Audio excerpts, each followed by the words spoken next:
Assalamualaikum warahmatullahi wabarakatuh. Salam sejahtera bagi kita semua. Om Swastiastu, Namo Buddhaya, salam kebajikan. Izinkan saya memperkenalkan diri saya. Perkenalkan, saya Firman Setia Prabowo dengan NIM 205202410012. Saya merupakan mahasiswa program studi Pendidikan Teknik Informatika Fakultas Teknik Universitas Negeri Yogyakarta angkatan 2020.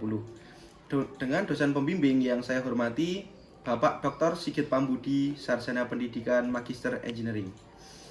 Saya melaksanakan praktik pendidikan di Sekolah Menengah Kejuruan Negeri 1 Seyegan yang beralamat di kilometer 8 Jamblangan, Margomulyo, Kecamatan Seyegan, Kabupaten Sleman. Pada praktik kependidikan ini, saya mengajar mata pelajaran Administrasi Infrastruktur Jaringan kelas 11 TKJ 1 dan 11 TKJ 2. Selamat menyaksikan video.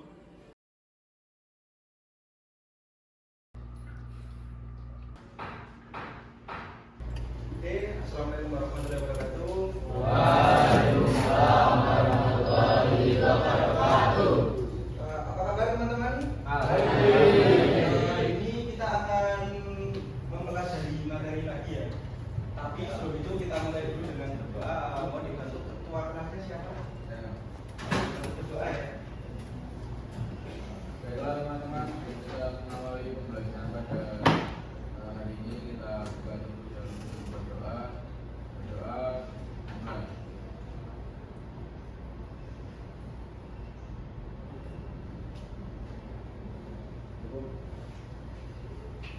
Oke, terima kasih.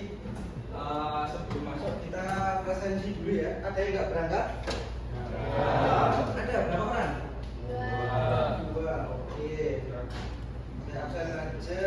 Ahmad Farel. Hadir. Ahmad Maulana. Hadir. Ahnaf. Nggak hadir dua siswa ya. Ya. Oke, sebelum kita masuk ke materi yang sekarang, jadi sekarang kan kita udah pertemuan ke-6 kalau nggak salah ya. Ya. Masih pada ingat nggak yang kemarin-kemarin kita bahas apa aja? Kemarin ini Hari ini. dari DHCP server, DHCP server dari Layan ya. Ya. Oke, terus sebelumnya apa? Routing. Routing. Oke, routing masih ingat gimana caranya? Insya Allah. Oke, kemudian sebelum routing ada apa lagi? Default konfigurasi mikrotik, bener, Mas Anaf ya. Default konfigurasi mikrotik, ingat nggak yang harus disetting di mikrotik itu apa aja? Tujuan pembelajarannya pada hari ini ada beberapa ya. Yang pertama, agar siswa itu bisa memahami konsep jaringan wireless. Kemudian siswa mengenal perangkat-perangkat wireless. Nah, pengertian wireless adalah teknologi jaringan yang memungkinkan perangkat terhubung tanpa berkomunikasi menggunakan kabel fisik, melainkan melalui gelombang radio atau sinyal elektromagnetik. Karena di industri ya, terutama di ISP, sebenarnya provider-provider itu banyak yang kesulitan untuk mendeliverikan internet. Karena apa? Keterbatasan infrastruktur. Semisal contohnya ada di daerah-daerah yang pedalaman ya. Daerah-daerah pedalaman itu kita kesulitan mau distribusi internet karena kabelnya nggak ada, mau nanam tiang nggak bisa. Nah, wireless ini bisa jadi alternatif. Misal saya di Jogja, saya punya punya jaringan di Gunung Kidul. Kan nggak mungkin kalau menurut kabel dari Jogja sampai Gunung Kidul kejauhan. Akhirnya bisa diakali pakai wireless. Jadi di wireless nanti dari sini dipasang pemancar, kemudian di Gunung Kidul itu sebagai penerima frekuensinya.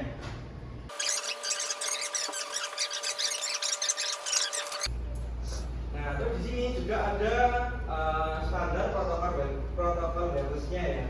Jadi wireless itu kan punya yang namanya protokol. Satuannya 802.11a, B, G, N, dan AC. Ini kaitannya dengan penggunaan frekuensinya. Nah, karena penggunaan frekuensi yang berbeda, ada yang 53, ada yang 2,4, itu juga terlebihnya akan berbeda. Semakin besar terlebihnya, bandwidth yang di bawah itu semakin besar. Contohnya seperti ini, 80211B 2,4 GHz dengan channel lebih 20 MHz, itu dia hanya bisa membawa 11 Mbps maksimal. Tapi kalau pakai yang 80211 AC itu punya 5 GHz, dia lebar channelnya itu lebih besar. Jadi ada di 20, 40, 80 sampai 160 MHz. Itu perbedaannya sangat signifikan ya. Karena dia bisa sampai 1300 Mbps. Jadi kalau disesuaikan di HP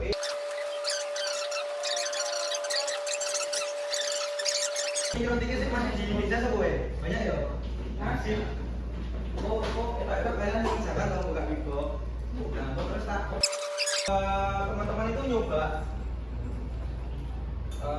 dari dua router ini, Ether 1 ditancapkan ke PC masing-masing. Jadi satu anak satu router. Nah routernya itu Ether 1 masuk ke PC masing-masing. Nah terus saya ini sedikit mengcompare ya, karena sebenarnya hari ini mata pelajaran yang akan diajarkan adalah materinya tentang wireless, tapi ingin saya cuplikan sedikit routingan. Jadi gimana caranya biar dua router ini nanti bisa terkoneksi lewat wireless seperti ini, namun nanti kalian bisa saling akses. Jadi Tama bisa akses punya Anak bisa akses punya Tama, seperti itu ya.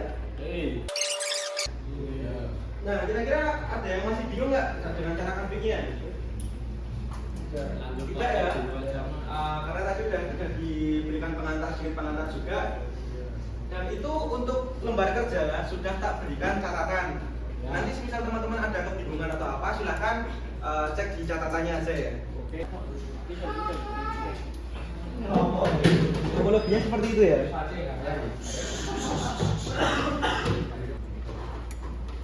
Bisa masangnya? Oke, sudah pada selesai ya? Ya. Ada yang alami kesulitan nggak tadi? Ada kesulitan aja? Banyak. Tidak bisa kopi. Oke. Solusinya ketemu nggak tadi? Ketemu. Oke. Yang ketemu solusinya apa? Mematikan firewall. Ya, benar. Selain firewall, ada lagi yang alami kendala lain?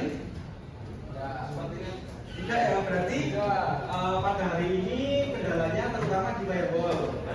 Berarti kasusnya adalah kalian mengklik antar router bisa, tapi router ke bawah nggak bisa ya? Oke, benar, itu problemnya cuma di firewallnya aja. Selain itu, kira-kira ada yang bisa nyimpulkan nggak? Hari ini kita dapat kesimpulan dari praktik ini apa aja? Jadi lebih paham tentang oh gitu. Jadi bagaimana caranya membuat vibrasi dua router biar terkoneksi dengan batasnya ya. Oke. Selain itu ada lagi nggak? Routingnya mungkin. Routingnya juga ya. Apa Mas Enes ada tambahan apa lagi? Bisa integrasi lainnya, bisa pilihannya bisa jadi access point atau jadi Station. Ya benar. Jadi untuk akses untuk microgrid itu dia bisa dikonfigurasi sebagai access point maupun sebagai station ya. Oke, dari praktikum hari ini alhamdulillah kita sudah bisa menyelesaikan semua ya. Laporan ada yang sudah selesai? Belum. Nah, nanti minta tolong untuk laporan diselesaikan. Jadi minggu depan kalian udah nggak ada tinggalan lagi ya. Kita bisa masuk ke materi lagi. Besok materinya freelance. Oke. Mungkin karena waktu sudah habis, sudah masuk ke jam 10 sudah selesai. Saya izin pamit. Ada kurangnya saya mohon maaf. Wassalamualaikum warahmatullahi wabarakatuh. Waalaikumsalam warahmatullahi wabarakatuh. Demikian video luaran praktik kependidikan ini, semoga bisa menjadi sumber inspirasi dan menambah wawasan bagi para pemirsa. Tak lupa saya ucapkan banyak terima kasih kepada yang pertama Rektor UNY Bapak Profesor Dr. Sumaryanto, Magister Kesehatan, Ahli Ilmu Faal Olahraga. Yang kedua, dosen pembimbing saya Bapak Dr. Sigit Pambudi, Sarjana Pendidikan, Magister Engineering. Yang ketiga, pimpinan lokasi PK Bapak Yon Fatkunal Huda, Sarjana Pendidikan, Magister Engineering.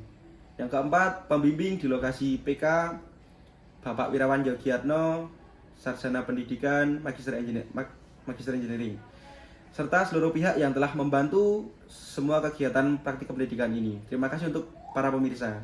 Sekian dari saya. Wassalamualaikum warahmatullahi wabarakatuh.